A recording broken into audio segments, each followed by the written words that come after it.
demand it? Will you demand it? Well, they're not mine.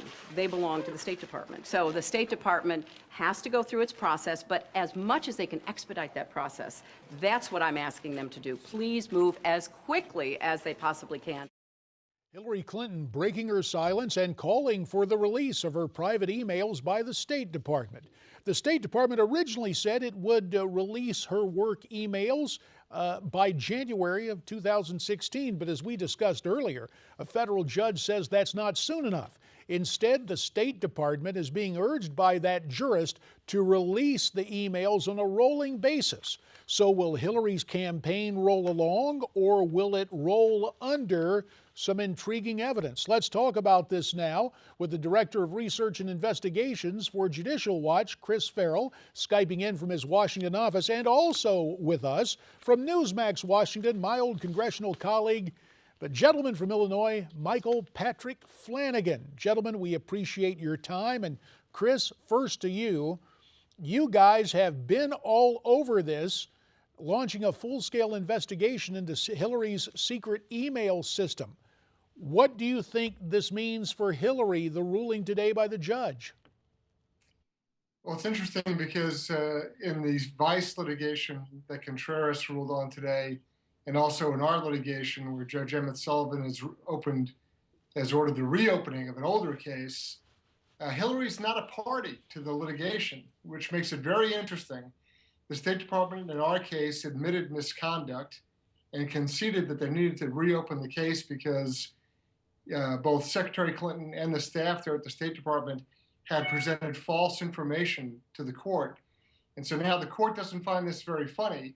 And Hillary's kind of in a tough spot because the courts are going to move ahead without her and order this stuff released. It's going to be a very interesting damage control process on her part. And can she control the damage? Michael Patrick Flanagan, you've got more than what's going on in the courtroom. You've got the courtroom of public opinion, a report from the New York Times that Hillary used a second secret email account to communicate with her longtime advisor, some would say fixer, Sidney Blumenthal. Was it the Times article and the judge's request that made her come out and face the media today? It's two things, JD. I think first, the attacks are from the left. The vast right-wing conspiracy has not turned its sights on her. This is the left turning up the heat on her, so she can't ignore it. She's got to come out and deal with it.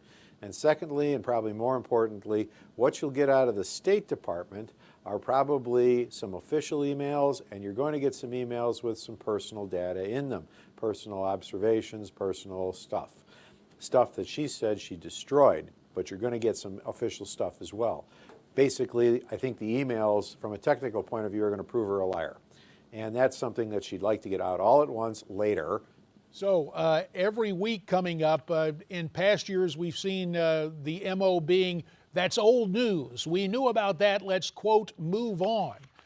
Chris, just more of a perception question. I know you guys go to court all the time at Judicial Watch, but is the State Department basically staffed with Hillary sympathizers? No, I wouldn't say so. I mean, there's probably some leftover folks that are kind of burrowed in.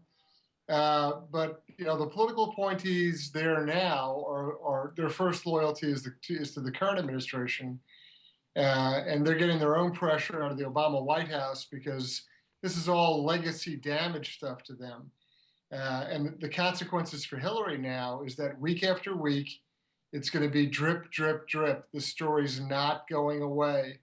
It only gets worse as time goes on.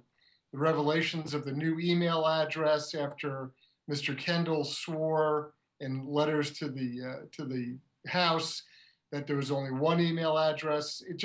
It keeps going, and it doesn't go away. It doesn't get better for her. And this is why I want to ask you, Mike Flanagan, you know the Chicago way, you know the Clinton way. Is it possible she might pull a preemption and say, look what we discovered, and do her own kind of document dump?